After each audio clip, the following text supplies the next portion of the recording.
안녕하세요. 서울의 소리 바른 역사 교실, 역사를 잊은 민족에게 미래는 없다.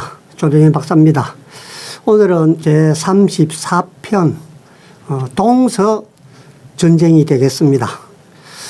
동서전쟁이라 하는 것은 우리가 동서지간이라고 얘기하지 않습니까? 그 동서 간에 전쟁을 했다는 얘기인데, 그 얘기가 바로 백제 무왕 그리고 신라의 김춘추 부친 김용춘과의 서로 왕이 되려고 하는 그 싸움이 되겠습니다. 그러니까 결국은 백제와 신라의 전쟁이 되겠습니다.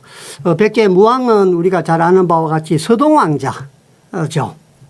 그래서 재미나는 오늘 그 서동요 얘기도 하고 할 건데, 본 방송에 들어가기 전에 한 몇 가지 좀 말씀 좀 드리고 그리 진행할까 합니다.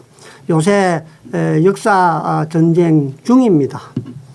우길기 문제, 그 다음에 저희 또 내부적으로는 전라도 천년사 문제가 있습니다. 전라남도와 전라북도 광주시가 막대한 예산을 들여서 전라도 천년사라는 책을 통사를 쓰고 있습니다. 5년 동안에 걸쳐서 역사학자 214분인가 5분인가 합류해서 5년 동안에 34권의 역사책을 펴냈는데, 그 역사책이 우리 일본 서기, 일본이 주장하는 임나본부, 우리 남쪽에 가야에 일본이 있었다. 그래서 그 내용을 기반으로 해서 신라 전라도의 역사를 쓰고 있습니다. 그래서 역사학자, 우리 민족주의 역사학자들이 나서서 이거는 안 된다 해서 그 이제 편찬위원회에서 회의도 하고 입장을 발표를 하고, 그래서 2달 동안 5월 달부터 6월 달까지 의견을 받아서 잘못된 것은 자기들이 검토를 해가지고 토론회를 하자, 이렇게 발표를 했습니다. 그래서 저도 지금 이제 가야사, 정말로 일본의 신공왕후가 우리 가야를 점령을 해서, 전라도를 점령을 해서 백제 신라한테 다스리라고 줬는가, 그리고 임나본부 그게 실체가 있는 건가, 제가 그 분야에 공부가 좀 부족해서 지금 여기 이제 임나신론 그래서 이 두꺼운 책을 지금 이제 좀 보고 있습니다. 그래서 이참에 좀 바로 잡는데 좀 역할을 해야 되겠다, 이런 생각을 하고 있고요. 그 다음에 이제 지난 시간에도 잠깐 말씀을 드렸습니다만은, 우리 단재 선생님을 폄하하는 우리 역사, 우리 민족주의 역사 학자라고 자부하는 원로 분들이 단재 선생님을 깎아내리고 있는 것을 지난번에 제가 말씀을 드렸고, 또 그거 반박하는 논문을 제가 써서 책에 실었습니다. 그럼에도 불구하고 다시 또 이번 달에도 똑같이 단재 선생님께서 쓰신 조선사 연구초 그걸 대륙사관을 우리 한반도 조선 팔도에 끼워 맞추기 위해서 조작을 했다. 단재 선생님께서 조작을 했다는 겁니다. 그래서 이제 제가 얘기를 했습니다.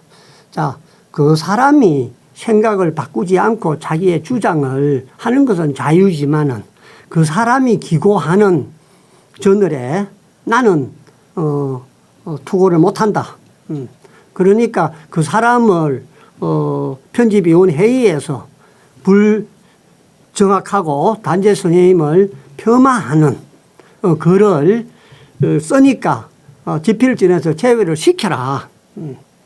그러면 내가 글을 써주겠다. 만약에 그분이 계속해서 글을 쓴다면 단재 선생님을 깎아내리는 그런 글이 실리는 책에 어떻게 내가 글을 기고를 하겠는가, 못한다, 이렇게 편집 회의에 제가 정식으로 항의를 해서 일을 해놓은 상태입니다.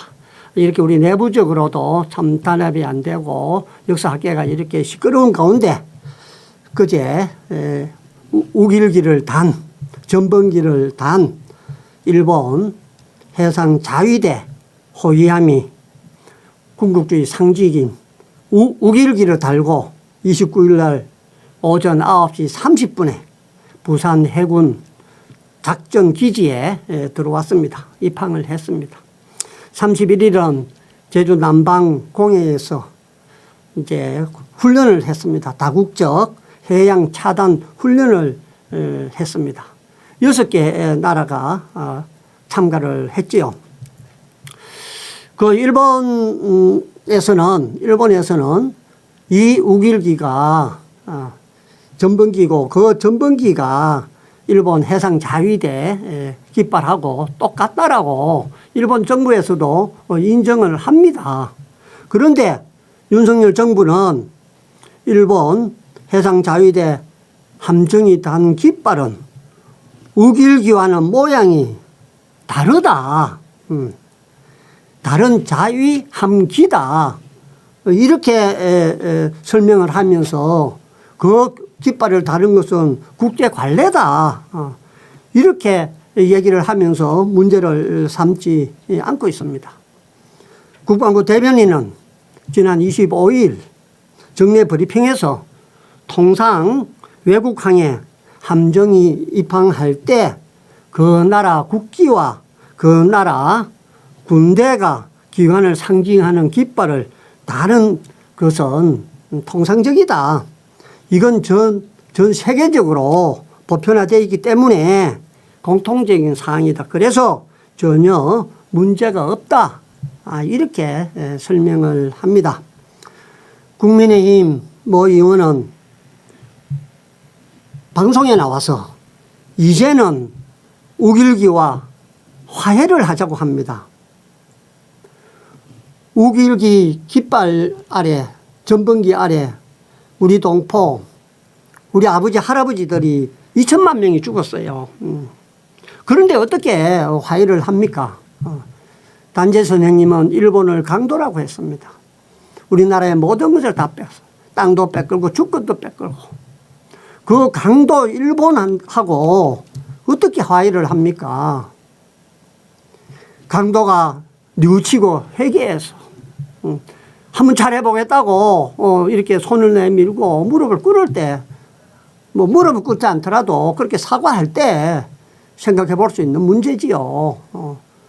그러나 그런 것도 하나도 없는데 우리가 왜 그렇게 해야 되는지 우리 정부의 얘기는 그 우길기가 이제 태양을 상징하는 태양이 떠오르는 이제 그 모습이지 않습니까? 그래서 그 16개의 빨간 줄이 뻗어 있는데 지금 해군기는 그거하고 위치 배치가 조금 틀리다는 겁니다. 그렇기 때문에 다른 거라고 얘기를 합니다. 그런데 일본에서는 자기들 누리집이나 홈페이지에 똑같다라고 얘기를 해요. 일본이 똑같다고 얘기를 하는데 우리가 왜 틀리다라고 얘기를 하는 거예요. 참 답답한 노릇입니다. 이 일본이 1954년도에 자위대 법을 만들어서 그 이제 시행령으로 이 깃발을 이제 사용을 하고 있는 것이죠. 그래서 일본도 모양이 똑같다라고 일종이라고 얘기를 하는데 아니라고 다르다고 얘기하는 놈들은 일본 놈들보다 더 나쁜 놈들이에요. 도대체 우리나라 국민이 그렇게 할 수가 있나요? 간첩 아닌지 모르겠어. 친일파 아닌지 모르겠어요. 상해 임시정부에서 7가지 종류의 사람들은 살해를 해도 살인죄가 안 된다 했습니다. 그 중에 대표적인 사람이 친일파예요. 친일파는 처단을 해도 살인죄가 아니라고 했어. 그만큼 단재 스님께서는 강도 일본, 우리 강보에서 우리 치맛자락에서 자란 일본이 어떻게 부강해져서 우리를 침범하고 이렇게 식민지 삼는지 모르겠다. 그 연유를 내가 알고 싶다. 그래서 내가 역사 공부를 시작한다라고 말씀을 하셨습니다. 그리고 김은봉이 부탁해서 쓴 어절단 선언문 보세요. 강도 일본이에요. 강도 일본. 언제 일본인이 오셨습니까? 그러지 안 했잖아요. 그죠? 그걸 우리가 알아야 됩니다. 문재인 정부 때 일본 이제 함대에 들어가는 그 행사 때 일본 국기를 달고 오면 안 된다. 일장기 우길기를 달고 오면 안 된다. 국기만 달고 와라. 이렇게 해서 일본이 우리는 그렇게 못한 데에서 입항을 안 했죠. 그 다음에 2019년도에 그것 때문에 일본은 우리를 초청도 안 했습니다. 그래서 그렇게 관계가 멀어졌다면 멀어지고 원칙대로 간 것이죠. 그런데 윤석열 정부에 와서 그걸 풀어주고 일장기 한테 가서 격려를 하고 이번에는 어찌됐든 간에 국방부 장관이 우리 군함에 타면은 그 6개 함정이 지나가면서 격려를 하겠죠. 했죠. 참 우리 장관님 좋겠습니다. 일장기 단 우길기 단 군함한테 격려 받아서 그게 그렇게는 좋습니까? 부끄러운 줄을 알아야지요. 참 제가 건방지게 이런 얘기하는 것은 시민으로서 건강한 건전한 시민으로서 도저히 용납을 할 수 없기 때문에 이런 말씀을 드리는 것입니다. 자, 그렇다면 다음 단계는 뭘까요? 앞으로 어떤 일이 더 일어날 수 있다고 생각을 하십니까? 지난번 24일 때 방송인가 제가 일본 윤석열 대통령 일본 방문하기 하루인가 이틀 전인가 그럴 겁니다. 제발 돈가스만 잡수고 오시라. 독도 얘기나 다른 얘기 오염수 이런 거 얘기하지 말고 좋아하는 오므라이스하고 돈가스만 잡수고 오시라고 그렇게 당부를 드렸는데 그 밥값 청구서가 날아오지 않습니까? 줄 거 다 주지 않습니까? 자, 다음은 그러면 뭐라고 어떤 일이 일어날까 한번 상상을 해보면 저는 틀림없이 일본 군함이 독도 인근에서 해상훈련을 한다. 한미일. 지난번에는 독도 인근이라고 얘기하지만은 공해상에서 했습니다. 우리 세종대왕함도 참여를 했죠. 세종실록 지리지에 보면은 독도가 우리 땅이라고 세종대왕께서 분명히 적어 놓으셨습니다. 그런데 그 세종함이 일본 군함하고 같이 동해상에서 훈련을 했습니다. 그것만 해도 참 피가 솟아오르는데 머지않아 일본 군함이 우길기를 달고 독도 인근에서 해상훈련을 할 것이다. 그리고 틀림없이 대피훈련이나 무슨 타단훈련이나 이렇게 좋은 이름을 대서 일본 군함이 독도에 접안을 할 것이다. 상륙을 할 것이다. 배를 댈 것이다. 그런 일이 제발 일어나지 않기를 바랍니다. 더 이상은 안 됩니다. 일본 100년 안에 반드시 돌아온다 했습니다. 100년 다 돼갑니다. 북한의 급변상태 일어나면 일본 들어갑니다. 대한민국이 주권이 미치는 것은 산발선 이남이다.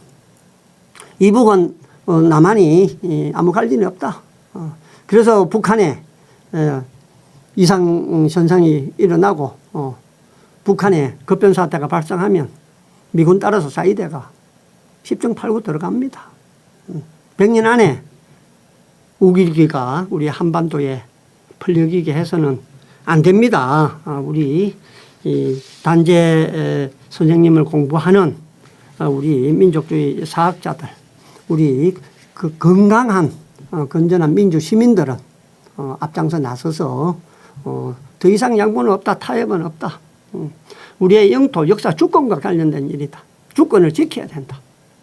다 같이 힘을 모아서 윤석열 정부에 뭐 다른 거는 모르겠습니다. 우리 영토와 국민, 국가 주권과 그리고 우리의 자존심, 자존심을 짓밟는 이런 절대 용납해서는 안 된다. 이렇게 생각하면서 동서전쟁 한번 살펴보도록 하겠습니다.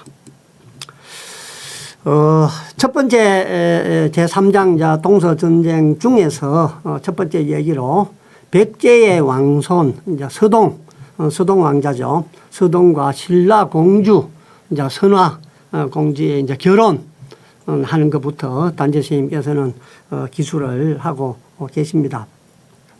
백제 위등왕의 정손으로서 서기 6세기 후반에 태어난 서동 왕자는 외모가 준수한 도련님이었답니다. 그는 삼국에서 가장 유망한 청년이었답니다. 신라 진평왕의 둘째 딸인 선화공주도 아주 예쁜 아가씨였답니다. 선화공주도 삼국에서 가장 유명한 처녀였답니다. 진평왕은 이제 아들은 없고 딸만 몇이 있었는데 이제 2명이냐 3명이냐 그 얘기는 이제 뒤에 나옵니다. 그 중에서 선화가 가장 어여뻤기 때문에 선화를 가장 사랑했답니다. 신라의 왕이 된 것이 나의 자랑이 아니라 선화의 아비가 된 것이 나의 자랑이다. 이렇게 할 정도로 선화가 예뻤고 선화를 그렇게 사랑을 했답니다. 진평왕은 선화를 위해서 좋은 사윗감을 구하고자 했습니다. 얻고자 했습니다. 진평왕은 서동의 이름을 들을 때마다 서동은 선화의 남편감으로 그렇게 생각을 했죠. 위등왕도 정손을 위해 정손부를 얻어주고 싶어 했습니다. 위등왕은 진평왕의 아버지죠. 그래서 위등왕이 오래 왕위에 있었죠. 그래서 이제 정손부를 이제 얻어주고 훌륭한 사람을 이제 얻어주려고 했다는 것입니다. 위등왕의 다음 왕인 이제 해왕과 법왕이 통치한 기간은 총 이제 2년밖에 안 되고 이제 무왕은 위등왕이 죽은 지 2년 뒤에 왕이 됩니다. 위등왕은 그때가 이제 54세부터 554년부터 598년까지 44년간 왕위에 있었습니다. 그래서 무왕이 왕이 되기 전에 정조부인 위등왕이 오랫동안 왕위에 있었습니다. 이런 이유 때문에 위등왕이 정손자인 무왕의 결혼 문제에 신경을 쓸 수밖에 없었다는 겁니다. 위등왕도 선화의 이름을 들을 때마다 선화를 서동 왕자의 아내감으로 생각을 했습니다. 그러니까 양쪽 나라에서 신라와 백제에서 왕들 부모들도 다 둘이 맺어줘야 되겠다 이제 이런 생각을 했다는 것이죠. 그런데 이 시대는 이제 가부장제가 있었던 시대였죠. 집안의 어른들이 양쪽의 주혼자이자 일국의 대왕인 위등왕과 진평왕이 이제 그런 생각을 가지고 있었으니까 이 결혼은 이제 되기가 쉬운 혼사였죠. 성사되기가 아주 쉬운 혼사였죠. 본인도 그렇게 생각하고 또 양쪽의 왕들이 부모들이 그렇게 생각하니까 이 혼사는 이제 쉬울 것이라 생각을 했죠. 하지만은 결혼이 쉽지 않았을 뿐만 아니라 절대 이루어질 수 없는 사정이 있었죠. 만약 누군가가 그 결혼을 제안을 했다면 진평왕이나 위등왕은 필시 역적노마 이리하고 크게 노하면서 처형했을 것이다. 양 나라의 제도가 틀렸다는 것이죠. 그 사정은 무엇일까? 단재스님은 이렇게 묻습니다. 신라는 대대로 박, 석, 김 이 세 성씨를 가진 사람들은 이 성끼리만 서로 혼사를 했죠. 결혼을 했죠. 아들과 사위 중에서 연장자에게 또 이제 왕위를 넘깁니다.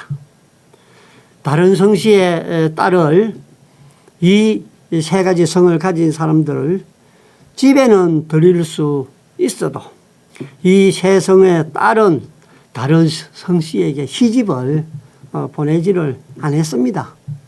보낼 수가 없었습니다.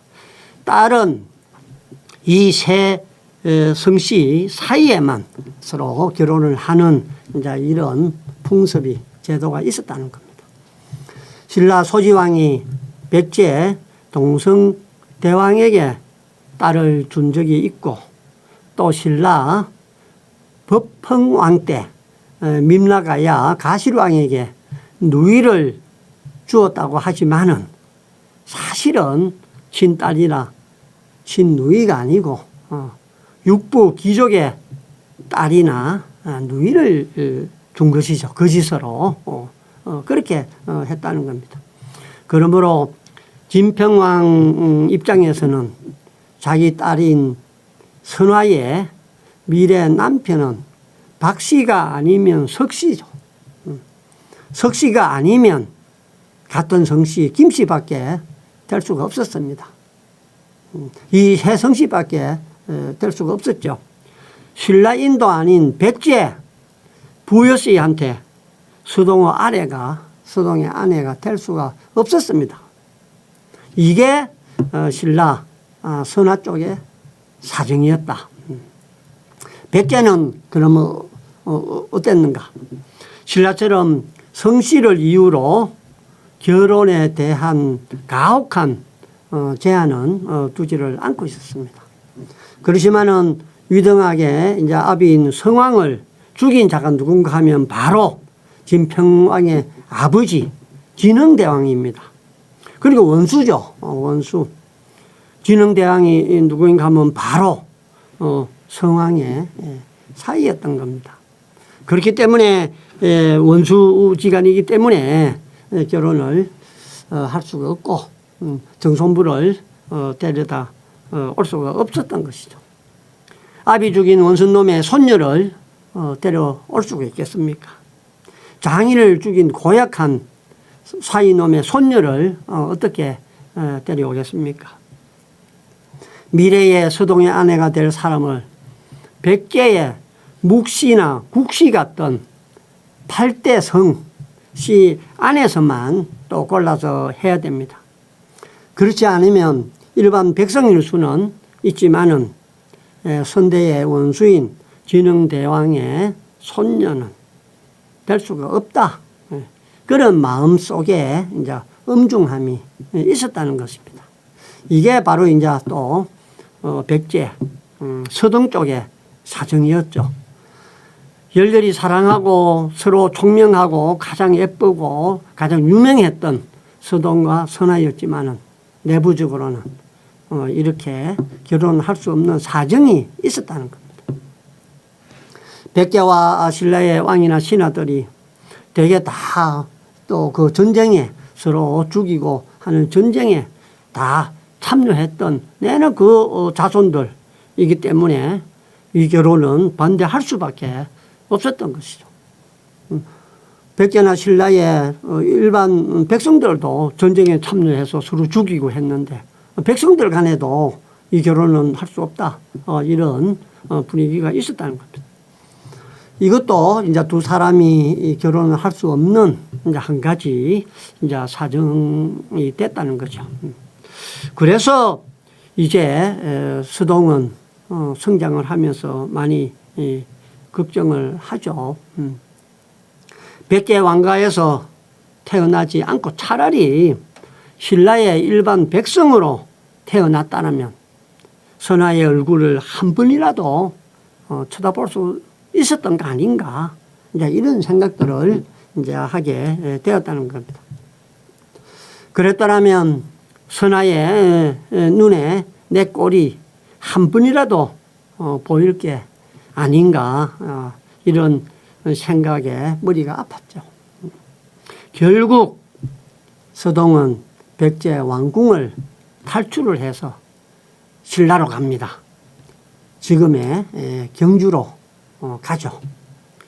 그는 거기에 가서 머리를 깎고 어느 대사의 이제 제자가 됩니다. 당시 신라는 불교를 이제 존숭을 했죠. 왕이나 왕족이 궁중에 성녀를 초청해서 불공을 들리거나 백고자를 열어 이제 대화상의 설법을 듣고 했습니다.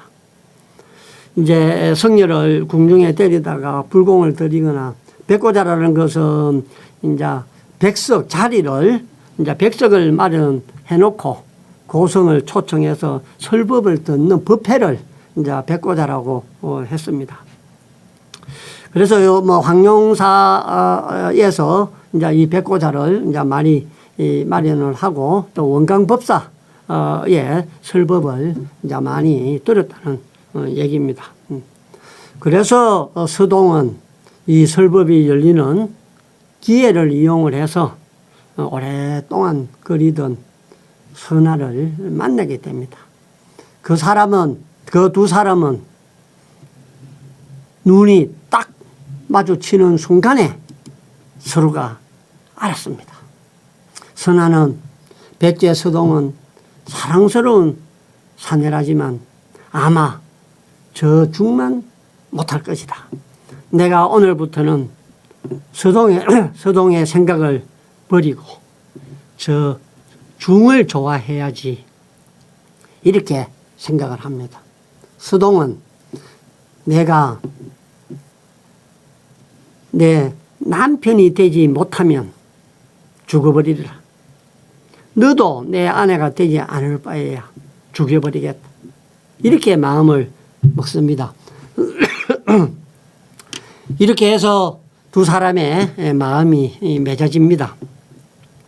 서동은 선아의 시녀에게 뇌물을 주고 밤을 이용해서 선아의 궁에 들어가서 사통을 합니다.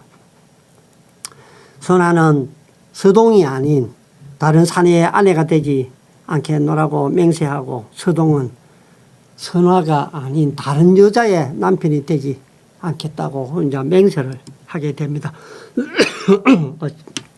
죄송합니다. 하지만 주변 사정이 허락하지 않으니 어찌하랴. 서동과 선아는 이제 상의를 한 끝에 차라리 이 일을 세상에 드러내고 세상에서 허락하면 결혼하고 그렇지 않으면 함께 죽자. 이렇게 합의를 합니다. 서동은 이따금 엿과 빵과 과일을 잔뜩 사서 거리를 돌아다니며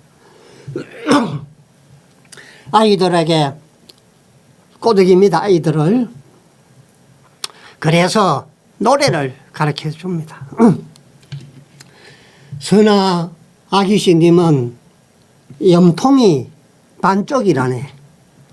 본래는 온전했지만 반쪽은 서동에게 떼어주고 반쪽은 자기가 갖고 상사병을 앓고 있다네.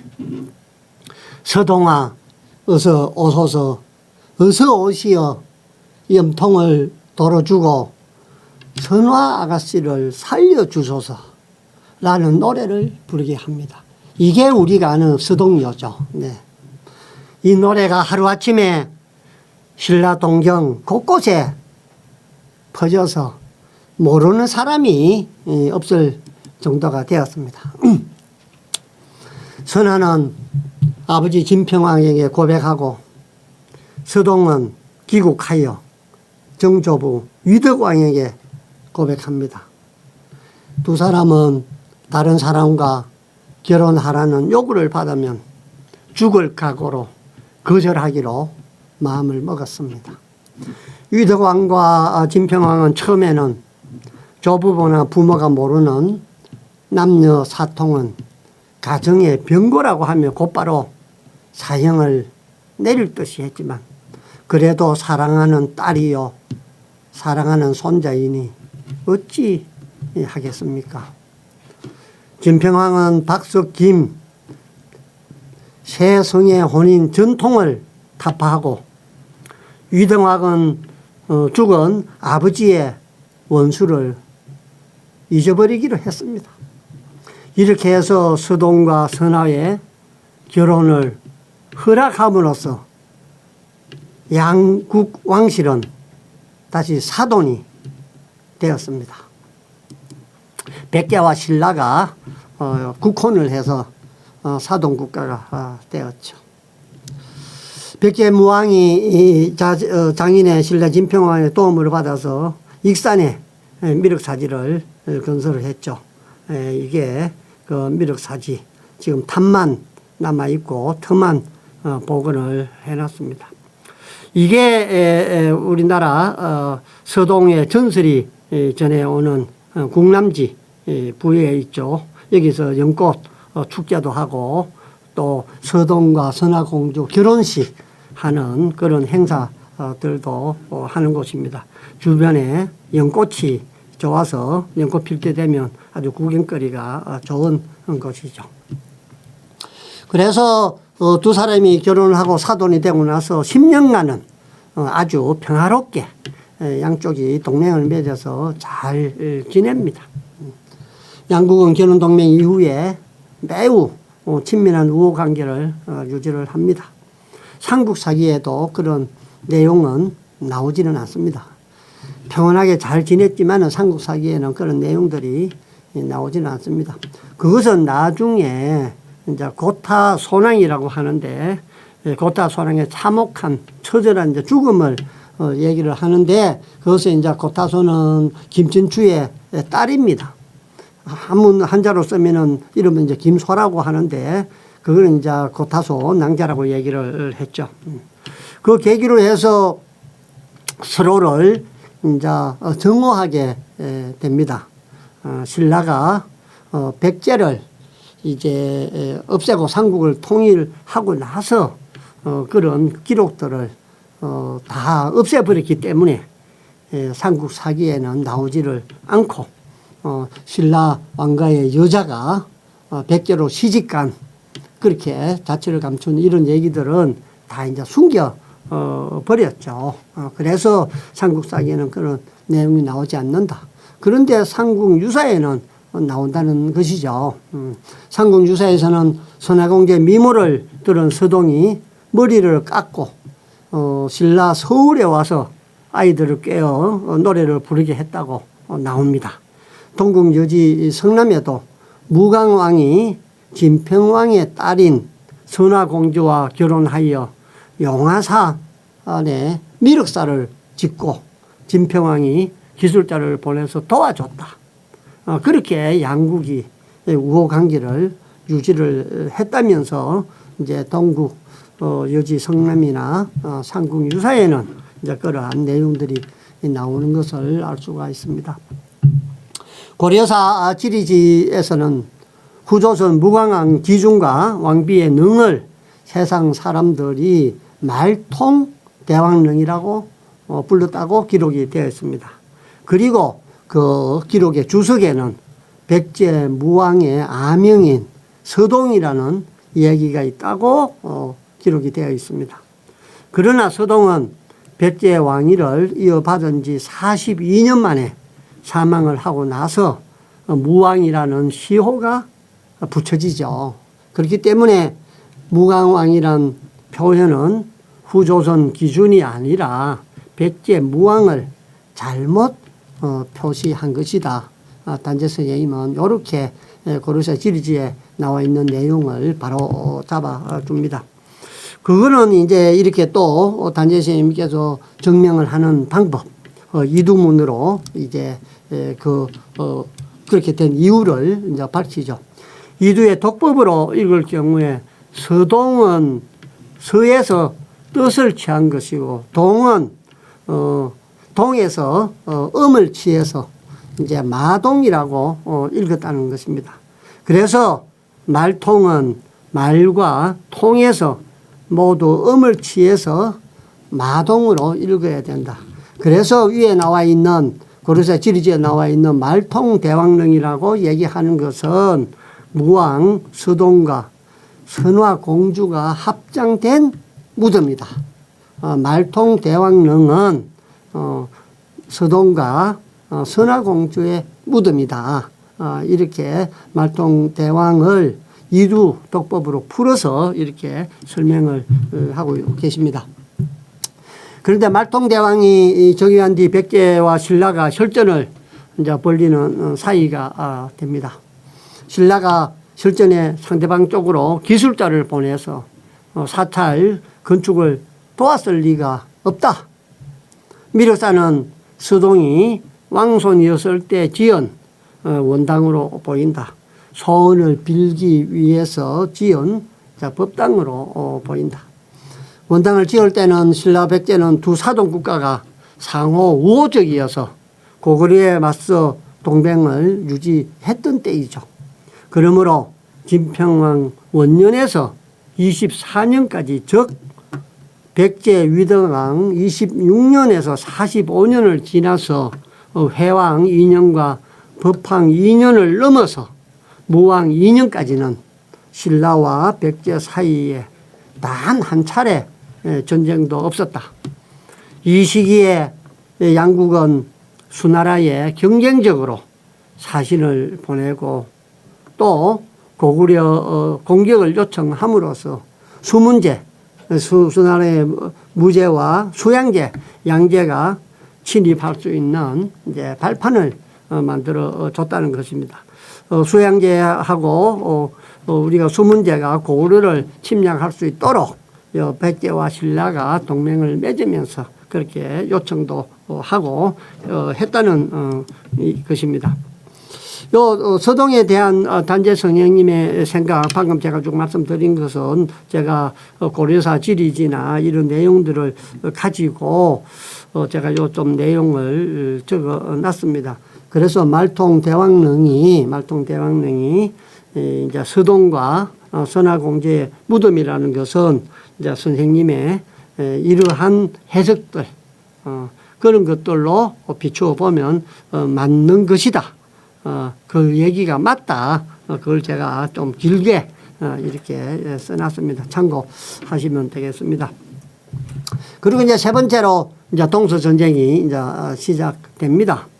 김용춘의 총회 다툼과 무왕의 이제 항전, 이런 제목으로 단재생께서 쭉 이제 기술을 하고 계십니다.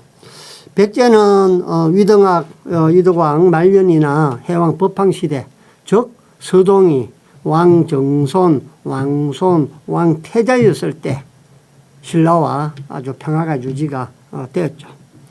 서동이 왕이 된 뒤에 무왕 3년부터 신라와 전쟁을 하기 시작합니다.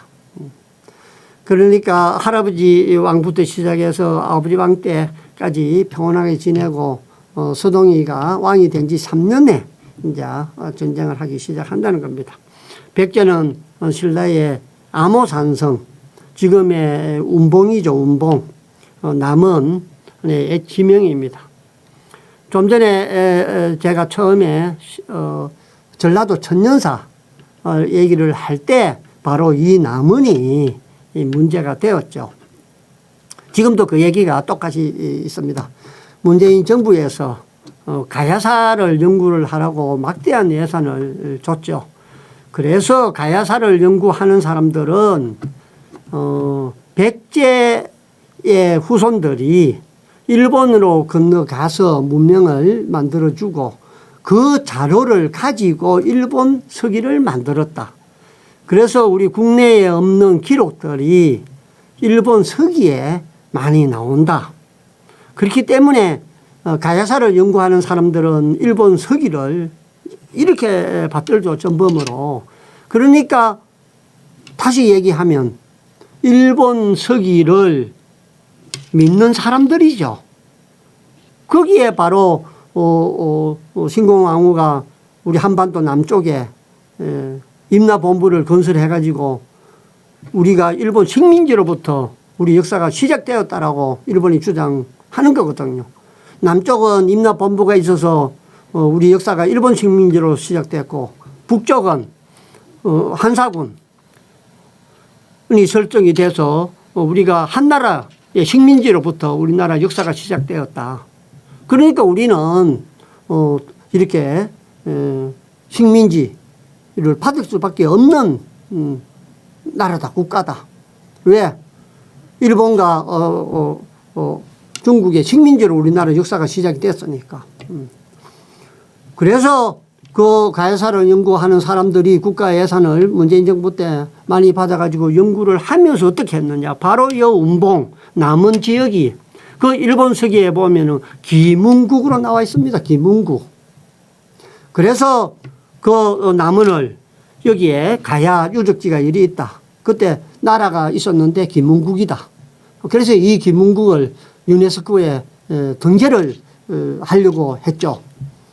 그래 역사학자들이 안 된다. 일본 세계에 나와 있는 일본 사람들이 저 일본 본토에 임나가 있고 기문이 있는데 우리 한반도를 지배했다는 것을 만들기 위해서 이름을 갖다 붙인 건데 아무 근거도 없이 그냥 갖다 붙인 건데 그걸 우리가 유네스코에 기문국으로 남은의 그 가야 유적을 등록을 하면 일본 사람들이 야 여기 옛날에 우리가 집에서 다스렸던 식민지 했던 곳이야. 유네스코에 등록돼서 우리 그거 구경 가자 말이야.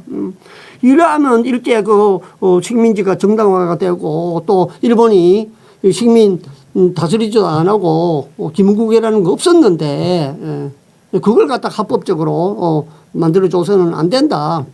그래서 시민단체가 나서서 반대를 했고 이번에 전라도 천년사를 쓰면서 똑같은 내용 조선석에 나와 있는 똑같은 남원도 전라도지 않습니까? 전북이지 않습니까? 그래서 전북, 전남, 광주 이 3개 강력자치단체가 모여서 전라도 천년사를 쓰는데 똑같은 얘기를 지금도 다 써놓은 거예요.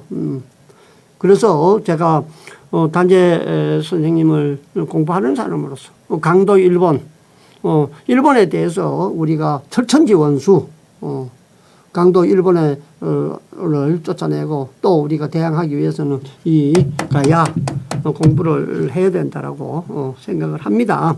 어쨌든 간에 백제는 신라의 암호산성 운봉 남원의 지명이죠.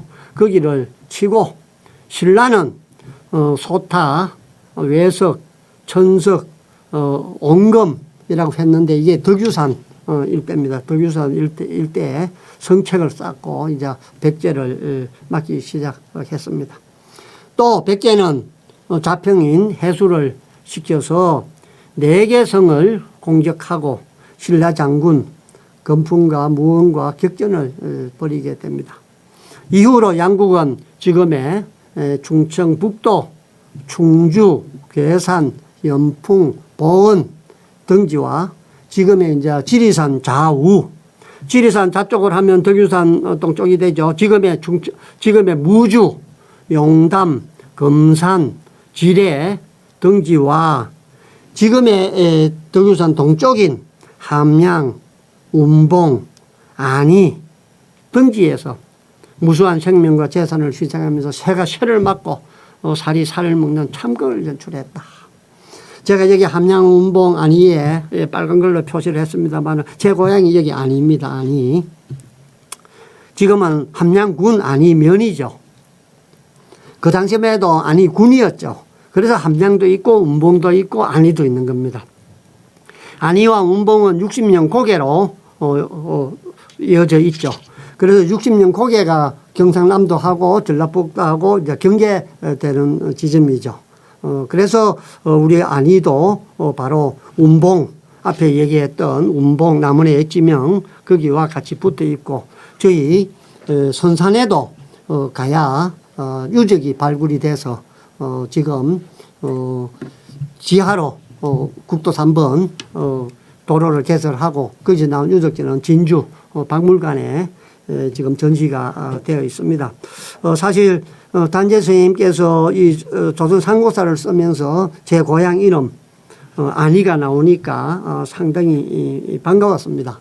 그래서 안이면 사실은 안이면이 유명하죠. 안이군이었었는데 원약 어병이 많이 나타나고 또 반역자가 많이 나타나서 면이 됐다가 없어졌다가 다시 군이 됐다가 한데 지금 우리 독립 어병 해서 책자가 나오는데 그래서 이제 의병들 출신별로 이렇게 쭉 명단이 다 나옵니다. 그래서 안이 면에 두 사람 전국에서 가장 위대한 의병장 60명을 선정을 해서 60명의 고향을 다 분석을 해놨는데 2명 태어난 곳은 안이밖에 없습니다. 김돌서 장군하고 그래 2명밖에 없는데 2명밖에 없는데 어떻게 우리가 안동이라든지 어령이라든지 또 제천이라든지 이런 데를 이제 의병의 도시 이렇게 해서 이제 축제도 하고 또 브랜드화해서 여러 가지 행사들도 많이 합니다만은 면 단위에서 60명 중에 의병 2명 산출한 데는 지금 우리 안이밖에 없다. 제가 다 조사를 해봤죠. 이런 내용들은 제가 우리 안이 향교에 가서 강의할 때도 설명을 소상히 드렸고요. 수동전투, 안이읍 전투 이런 것들이 있죠. 그래서 이런 지역학 지역학에 대한 것들도 공부를 하면 재미가 있을 걸로 그리 생각이 듭니다. 진평왕은 무왕이 사랑하는 아내의 아버지가 되죠. 아버지 장인어른이 되죠. 진평왕은. 속담에 아내가 엎어지면 처가의 밭 말뚝에게도 절한다고 하죠. 지금도 이런 속담은 전해져 오고 있죠.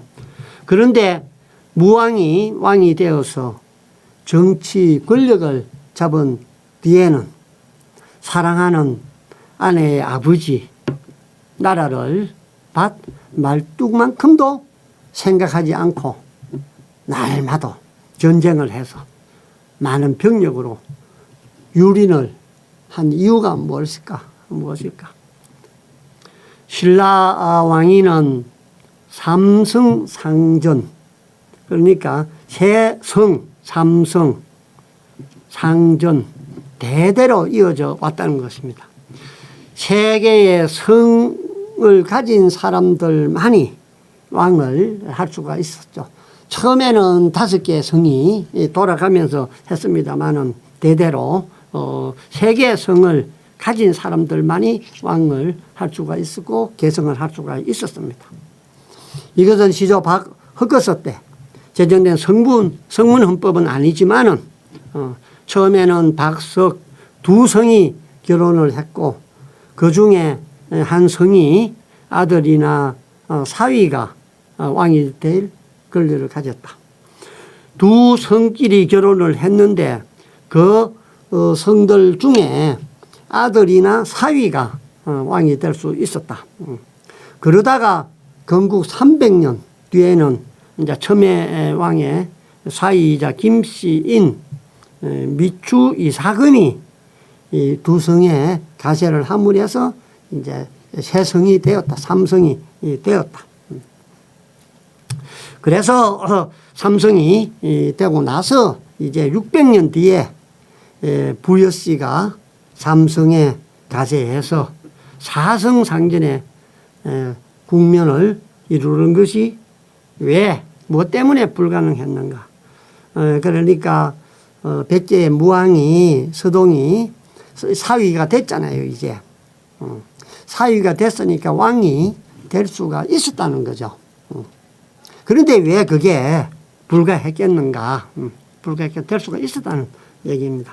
엄밀히 말하면은 무왕은 신라 왕위를 이을 권리가 있었다는 거죠. 원래 신라는 아들과 사위 중에서 연장자가 선왕의 왕통을 계승하는 나라였습니다. 연장자가. 진평왕은 딸만 있고 아들이 없었습니다. 그런데 그 맏딸이 선덕이었습니다. 선덕. 그런데 이 선덕은 여성이 되어서 출가해서 정치에 관여를 하지 않았죠. 이 선덕이 나중에 선덕 여왕이 되죠. 어쨌든 지금은 맏딸은 중이 돼서 출가를 했습니다. 두 번째 딸이 선아입니다. 선아가 두 번째 딸입니다. 그렇게 선아 남편이 이제 무왕이죠. 서동이 맞사위가 된 겁니다. 그러므로 무왕은 신라의 왕위를 물러받을 권리가 있었던 것이죠. 이런 이유 때문에 무왕은 신라 왕이 될 희망을 품었습니다. 진평왕도 무왕한테 왕위를 넘길 생각을 가졌을 것이다. 만일 그렇게 됐다면은 박석김에다가 이제 부여 사성 상전에 4개 성을 가진 사람이 왕위를 물러주는 국면이 생겨났을 것이고, 신라와 백제가 하나의 나라가 되고 양 인민들은 무의식적으로 설전을 피했을 것이다. 그러니까 신라왕이 내는 백제왕이 되는 거니까 나라가 같아지죠. 그러면 전쟁이 없었을 것이다.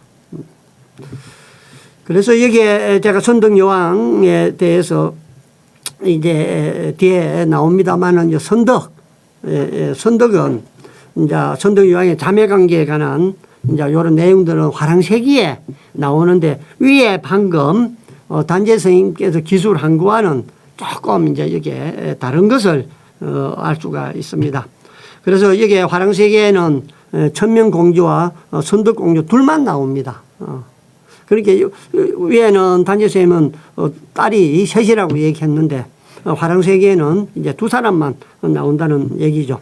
그래서 이 책의 13대 풍월주 김용춘 편에 따르면 진평왕은 처음에는 천명공주의 남편에게 왕위를 물려주려 했다가 나중에는 천명공주를 출궁시키고 선덕공주에게 자녀의 지위를 준 선덕공주를 이제 후계자로 이제 삼았다는 얘기입니다. 백제는 이제 부여시 밑에 이제 사, 진, 국, 해, 연, 목, 백, 협 이런 이제 8대 가문이 있었죠. 지금은 뭐 이런 성씨들이 많이 없어졌습니다만은 그 백제에는 이제 이렇게 8대 가문이 있었죠. 그래서 부여씨가 권력을 독점했기 때문에 이제 귀족 공화제인 고구려와는 이제 달랐다는 것이고, 신라는 원래 이제 박석김 세 성씨가 돌아가면서 하는 이제 공화제 국가였죠. 이때는 이제 김씨 일가가 왕위를 계속해서 상속하던 그 이제 독점하던 그런 시기였습니다. 그렇기 때문에 부여씨와 김씨 왕족의 마음만 맞았다면 결혼을 통한 양국의 연합도 용이했을 것이다. 이렇게 단재 선생님은 말씀을 하십니다. 그러나 천하의 일이 꼭 그렇게 순조롭게 진행되랴 양국 신하들이 거의 다 반대했겠지만 그 중에서도 김용춘이 가장 강력한 반대 의견을 품었을 것이다. 김용춘은 누구인가? 그는 진평왕의 첫째 딸, 바로 선화공주의 동생 천명의 남편이죠. 자, 여기서 우리가 잘 생각해 보면 첫째 만덕은 선덕은 중이 돼서 출가를 했고, 두 번째는 백제 서동과 결혼을 했고, 그러니까 셋째 남편인 자기가 왕위를 물러받아야 되는데, 둘째 백제 서동이 왕을 차지하려고 하니까 거기에 가장 큰 반대를 했을 것이다. 그렇게 지금 얘기를 하는 것입니다. 선화가 백제에 시집가서 멀리 떨어져 있으니 진평왕의 애정은 자연스럽게 천명에게 옮겨갔을 것이고, 첫째 사위이자 선화의 남편인 서동보다는 둘째 사위이자 천명의 남편인 용춘을 더 사랑하게 되었을 것이다. 만약 신라 왕위가 서동에게 가지 않는다라면 김용춘 자신한테 돌아올 가능성이 컸으므로 김용춘은 반대 의견을 내세워서 저지에 나섰을 것이다. 결국 그의 반대가 성공을 해서 서동에게 왕위를 물려줄 생각을 버린 진평왕은 출가해서 승려가 된 장녀 덕만이를 불러들입니다. 그리고 왕 태녀로 삼고 김용춘은 중용해서 신하로 이렇게 채용을 해서 장래 명목상 권위는 선덕에게 있을지라도 실제 권한은 김용춘에게 주도록 이렇게 지혜를 짜낸 것이죠. 그래서 김용춘에게 왕위를 계승할 명분을 주지 않고 덕만에게 왕위를 준 것은 물론 이거니와 이것은 또 서동의 감정을 자극하지 않기 위해서 그렇게 한 것이다. 이렇게 단재 스님께서는 해설을 하십니다. 우리 선덕여왕 이 드라마 재미있게 잘 봤지 않습니까? MBC 창사 기념으로 한 방송이죠. 요 탤런트님이 이요원 씨인가 아마 그렇게 기억이 되는데 아주 표독스러운 연기 잘한 것으로 알고요. 이게 선덕여왕의 표준 영정입니다. 대구 팔공산 부인사 경내에 숙모전 안에 있습니다. 예, 있습니다. 동국대학교 손연칠 화백이 그린 표준 영정이죠. 정부에서 인정한 표준 영정입니다. 왜 이렇게 선덕여왕을 표준 영정을 만들어서 이렇게 기리는가 하면 우리가 한번 잘 생각해 보면 우리나라 여자 왕이 네 분이 계시죠. 네 분. 그 중에 첫 번째 여왕인 거죠. 여왕입니다. 그래서 여기에 우리 선덕여왕과 진덕여왕, 진성여왕과 함께 3대 여왕이 있고요. 박근혜 대통령이 있죠. 그래서 우리 한국 사회에 4명의 여성 국가 원수가 있었는데 그 첫 번째가 이 선덕여왕이다. 그래서 이렇게 표준 영정도 그리고 대구시 팔공산에 지금 숙모전에 봉안이 되어 있습니다. 그렇지만은 앞에 얘기한 것과 마찬가지로 서동도 아주 총명한 인물이었죠. 어찌 이런 방법에 쏟겠습니까? 그는 죽은 후에 김용춘을 죽이기 위해 병력을 동원해서 신라를 칩니다. 김용춘은 처음에는 뒤에 숨어서 진평왕의 진영에서 이제 참모 역할을 하다가 나중에는 이제 내성 사신이라는 이제 벼슬로서 이제 대장군을 겸직을 하면서 이제 전쟁에 직접 나서게 됩니다. 이로 인해서 이제 상호 간에 악전 고투가 매년 벌어지니까 이것이 이른바 동서전쟁이다. 백제의 무왕 수동왕자와 나중에 김춘추의 왕이 되는 김춘추의 아버지 김용춘이가 서로 동서간이죠. 진평왕의 둘째 딸, 셋째 딸의 남편들이니까 이 두 사람이 동서이지만은 이렇게 매년 전쟁을 하게 되죠. 그래서 동서지간에 전쟁을 했다 해서 동서전쟁이라고 한다. 이 동서전쟁이라는 표현은 사실 다른 데는 나오지를 않습니다. 단재 선생님께서 독특하게 이렇게 제목을 붙여서 이렇게 저희들이 흥미를 가지고 이 상고사를 읽을 수 있도록 이렇게 하셨지 않나 그런 생각이 듭니다. 이게 이제 마지막 단원입니다만은 그러면 전쟁의 희생자는 누구냐?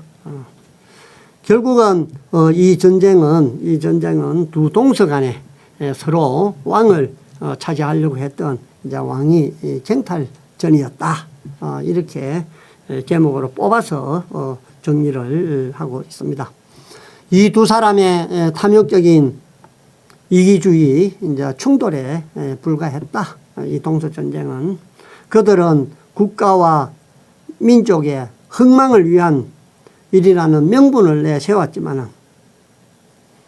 그리고 또 국내의 민심을 자극을 했죠.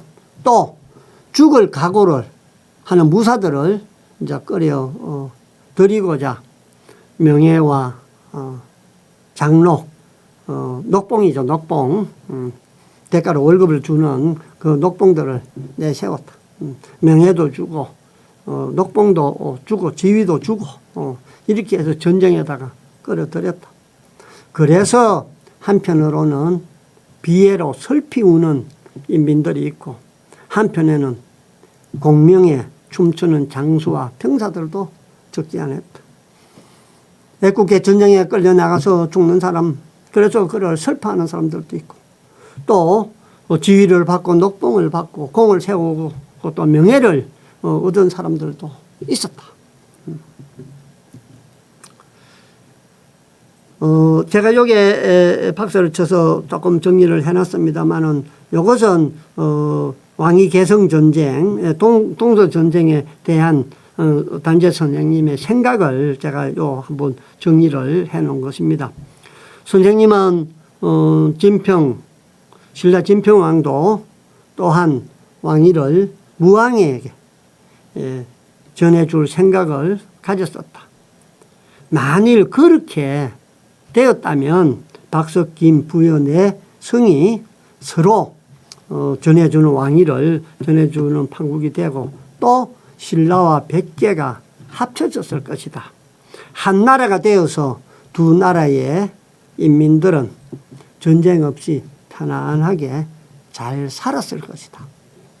그렇게 됐으면은 당나라를 끌어들여서 삼국을 통일하고 고구려를 없애버릴 이럴 이유가 없어졌겠죠. 그러면 백제 신라 연맹군과 고구려가 전쟁을 해서 통일을 했을지, 아니면 뭐 어떻게 됐을지 역사는 모르지만은, 어쨌든 간에 당나라를 끌어들여서 백제와 신라를 우리가 통합을, 고구려와 신라를 통합을 하고 고구려가 차지하였던 광대한 저 대륙을 우리가 상실을 하지 않았을 수도 있을 것이다.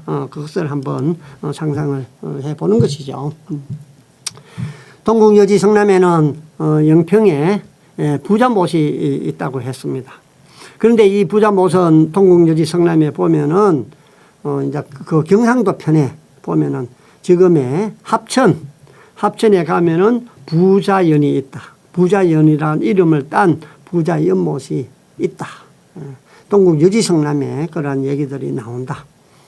전쟁이 지루하게 계속되자 신라 민간에서는 장정들이 전쟁에 나갔다 하면 돌아올 기한이 몇 번이 지나도 돌아오지 않는 일이 많아졌다.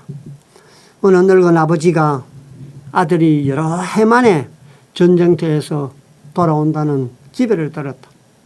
그는 마중을 나갔다가 이 연못에서 아들과 상봉을 했다. 어떻게 연못에서 뭐 상봉을 했겠습니까? 그죠? 그래서 연못에, 다른 데 보면 연못에 가운데 바위가 있었는데, 연못에 뭐 가해인가 가운데 바위가 있어. 그 바위에서 이제 만났을 것이다. 이렇게 기록되어 있는 것도 있습니다.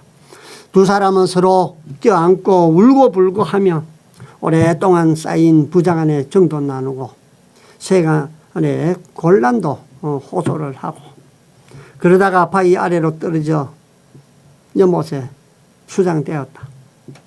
그래서 이 연못을 부자 연못이라고 불리게 되었다는 겁니다. 그래서 그 연못에서 만났다고 얘기하는 것은 연못에 바위가 있어서 그 바위에서 만났는데 그 바위에서 부둥켜 알고 울고불고 하다 떨어져서 죽었다. 그래서 부자 연못이라 한다. 이런 얘기고요. 또 삼국사기 설시녀 열전에 보면은 설씨는 한미한 보잘것없는 집안의 딸이었다. 그의 외모가 곱고 아름다우면서도 행실이 단정했다. 그래서 보는 사람마다 허무했지만은 아무도 감히 범접하지 못했다. 진평왕 때 그의 연로한 아버지가 먼 곳에 있는 국정을 지키러 나가게 되었다. 설주인녀가 이 때문에 근심에 빠지자 근처에 사는 청년인 가실이 이 사실을 듣게 되었다. 가실은 자기가 대신 국정에 나가겠다라고 제안을 했다. 이 말을 들은 설주의 아버지는 매우 기뻐서 가실과 자기의 딸을 결혼을 시키려고 했다. 그러나 설주인녀는 가실에게 전쟁터에 나가면 3년 기한 안에 돌아올 테니 그때 결혼하자고 했다. 이에 동의한 가실은 자기 소유의 말을 설주인녀에게 주었고 설주인녀는 훗날 정포로 거울을 반으로 쪼개 가실과 함께 나누어 가졌다. 그런 이제 이 두 가지 이 기록은 전쟁 시대의 그 실정을 만분의 1에 불과하겠지만은 당시 인민들의 예수와 고통을 보여주기에는 충분하다. 그러나 당시 무사들의 분위기는 달랐다. 어떻게 달랐느냐 이를 소개하고자 한다. 첫 번째, 귀산은 이제 귀산이라는 것은 이제 파진관은 신라의 17관등 등급 중에서 제 4등급인데 상당히 이제 높은 배설입니다. 무원의 아들이자 사령부는 그 당시 이제 6개 중앙에 6개 부가 있는데 그 부 중에 하나 사령부 사람이었다. 그는 초항이라는 청년과 친했다. 둘은 원강 법사한테 가서 가르침을 청했는데 이제 법사는 불교에는 10개가 있지만 너희는 다른 사람의 신하이기 때문에 이것을 지킬 수 없다. 화랑에 5개가 있으니 임금을 총성으로 섬기고 아버지를 효도로 섬기고 친구를 신의로 사귀며 전쟁터에서 용맹하게 나가서 생명을 살상할 때는 변별이 없어야 한다. 너희는 이것을 지키라. 이렇게 가르침을 줬습니다. 진평왕 때 건복 19년이라고 되어 있습니다. 서기로는 602년이 됩니다. 백제가 암호성 즉 지금의 운봉을 침공하자 왕은 파진간의 건품, 무원 등에게 방어를 지시합니다. 귀산과 초항도 같이 함께 출전을 했습니다. 백제군은 거짓으로 패하는 척하면서 천산, 지금의 함양입니다. 그래서 전에는 함양을 천산군이라고도 했죠. 천산으로 이제 퇴각했습니다. 그런 뒤에 백제군은 숨겨놓았던 복병으로 신라군의 추격병을 공격했습니다. 백제군은 세갈고리로 무원을 얽어매어서 생포하려 했다. 귀사는 우리 스승께서 내게 가르치시기를 전쟁터에서 용맹하라고 하셨으니 어찌 감히 물러서겠는가 라고 외치면서 초왕과 함께 창을 들고 힘껏 싸워 적병 수십 명을 죽였습니다. 물론 당연히 그도 칼에 맞아 중대해서 죽었습니다. 두 번째 얘기로 오는 찬덕은 모량부도 육부 중에 하나인데 모량부에 이제 소속되어 있던 사람인데 용맹한 의지와 탁월한 절개를 가진 사람이었습니다. 그는 진평왕 때 610년에 가잠성 성주가 되었습니다. 그리고 이듬해 10월에 백제의 침공을 당했습니다. 그래서 100일 동안이나 포위가 되어 있었습니다. 왕이 상주, 하주, 신주, 병력 5만 명을 동원해서 구원하고자 했으나 구원군이 패전하고 돌아갔습니다. 찬덕은 분통해서 장병들한테 삼주의 장수들이 적의 위세를 보고 진격하지 못하고 성의 위기를 보고도 구원해내지 못하니 이는 의의가 없기 때문이다. 의의가 없이 사는 것은 의로서 죽느니만 못하다. 이렇게 말하고는 양식이 없는 것에 개의치 않고 시신을 먹고 오줌을 마시면서 싸웠습니다. 하지만은 이듬해에 인력으로는 어찌 더 이상 할 수 없게 되었습니다. 그래서 그는 머리로 해나무를 들이받고 골이 깨져서 죽었습니다. 가잠성은 지금의 괴산입니다. 찬덕이 머리로 괴수를 들어받은 곳이라 하여 괴산이란 지명이 생겼을 수도 있다. 괴수가 머리를 들어받은 것이라 해서 괴산이라고 지명이 생겼을 수도 있다. 이렇게 단재 스님은 말씀을 하십니다. 저도 괴산에 친구가 있어서 놀러 간 적이 있습니다. 하룻밤 자면서 이렇게 상당히 지위에 있는 분인데 저는 그 친구가 괴산 자랑을 많이 했습니다. 정치도 좋고 인심도 여러 가지 얘기를 많이 하면서 관광에 대해서 브랜드에 대해서 얘기를 했는데 저는 처음에 그랬습니다. 괴산군 이름부터 좀 바꿔야 되겠다. 그렇게 사람 인심이 좋고 경치가 좋고 사람이 살기 좋은데 왜 괴산이냐. 더 좋은 이름을 딱 내세워라. 옛날에 서류나 고서들 찾아보면 괴산의 지명이 나올 거다. 그걸로 곤치는 게 안 좋겠나. 괴산군이라는 그 지명 이름이 뭔가 좀 와닿지를 않는다. 이렇게 얘기를 한 적이 있습니다만은 단재 스님도 괴산군의 지명이 이렇게 찬덕이가 머리로 괴수를 들어받은 곳이다 해서 괴산이 되지 않았나 이렇게 단재 스님을 추측을 하고 계십니다. 다음 이제 이야기가 회론의 찬덕 회론의 이야기입니다. 회론은 찬덕의 아들이다. 진평왕 때 건복 35년에 금산당주가 된 그는 한산주 도독인 범풍과 함께 가잠성 회복을 위해 나섰다. 교전이 시작되기 직전에 회론은 이곳은 내 아버지가 죽은 곳이라며 단도를 든 채 달려나가 여럿을 죽이고 자신도 죽었다. 시인들은 장가를 지어 슬픔을 표시했다. 네 번째 얘기는 눌체 얘기입니다. 눌체는 사령부 사람이었는데 진평왕 건복 41년에 백제 대군이 침입하여 속함, 앵잠, 기잠, 봉잠, 기현, 용책 등 6개의 성을 공격을 했다. 왕은 상주, 하주, 기당, 법당, 서당에 5개 군의 지원 명령을 내렸다.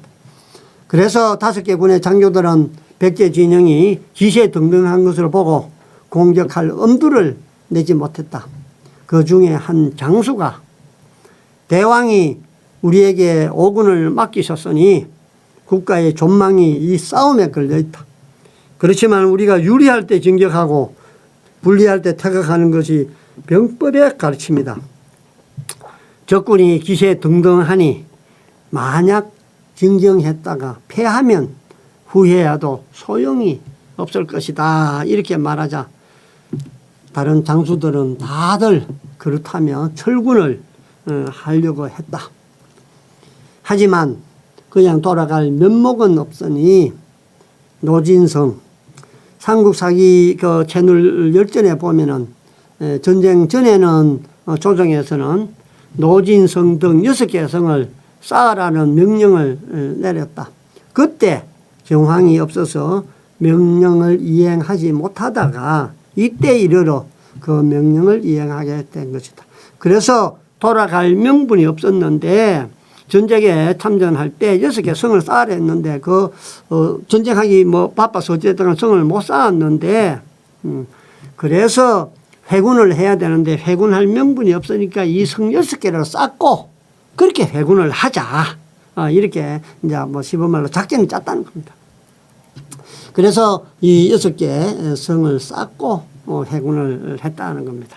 그러자 백제군은 한층 더 공세를 강화해서 속함이나 기점이나 용책 요 3개 성은 도로 함락을 시켜서 백제한테 빼앗겼다. 귀현, 행잠, 봉잠 이 3곳의 성을 수비하던 눌체는 5개 군의 장군이 다 돌아갔다는 말을 듣고 분노를 감추지 못했다. 그는 장병들에게 양춘이 되면 초목이 다 무성하지만은 음동이 되면 송백만 홀로 푸른 법이다. 여기서 이해하는 송백은 소나무와 잣나무를 송백이라고 하죠. 이제 구원병은 없고 성 3개가 고립되었으니 지사와 의사들이 절개를 지킬 날이 되었다. 너희는 어찌할 것이냐. 이렇게 외쳤습니다. 장병들은 다들 눈물을 흘리면서 함께 죽기를 맹세했습니다. 성이 함락되어 생존자가 몇 명 안 됐지만 군사들은 오히려 더 열심히 싸우다가 다 전사를 했습니다. 이 4가지는 신라의 피진간이나 도독 혹은 오군 대장들이 출동한 동서 전쟁에서 배출된 충신과 의사들의 가는 역사다, 이야기다. 백제와의 대규모 전쟁이었기에 특별히 역사에 기록된 것이다. 이거 말고도 소소한 전투들은 거의 매일같이 벌어졌다. 백제사가 거의 다 사라져서 전모를 알 수 없게 됐지만은 백제가 신라보다 사납고 호전적인 국가였으니 전쟁에서 배출된 충신 의사도 백제 쪽이 더 많았을 것이다. 그러나 두 동서 즉 두 개인의 이기심을 만족시키고자 다수의 인민을 동원한 전쟁에서 배출된 충신과 무사들이었으니 이 시대의 충신 의사는 가치 없는 충신 의사들이라고 해야 될 것이다. 단재 스님께서는 이렇게 말씀을 하시면서 동서 전쟁을 마칩니다. 그리고 나서 이제 다음번은 단재 스님의 조선 상고사 제10편으로 넘어갑니다. 10편에서는 이제 고구려와 수의 전쟁 편입니다. 그래서 이거는 좀 내용이 많습니다. 두 번에 나눠서 설명을 드리고자 합니다. 다음 시간에는 제35편으로 수양제, 수나라의 양제가 침입을 해서 살수전쟁을 기록해 놓으신 그 부분을 다음 시간에는 다루도록 하겠습니다. 처음에 제가 말씀드린 것과 마찬가지로 저희 건전한 시민 또 역사를 공부하고 단재 선생님의 사상과 철학을 이어받고 공부를 하겠다 하는 사람은 철저히 우리가 극일주의자가 되어야 됩니다. 일본을 극복하는, 일본을 이기는 이런 정신을 갖춰야 됩니다. 강도 일본을 쳐부수기 위해서 평생 목숨을 바치고 순국하신 그 단재 스님의 거룩한 정신을 우리가 이어받아서 그 길에 앞장서야 되겠습니다. 오늘은 이만 마치겠습니다. 수고했습니다.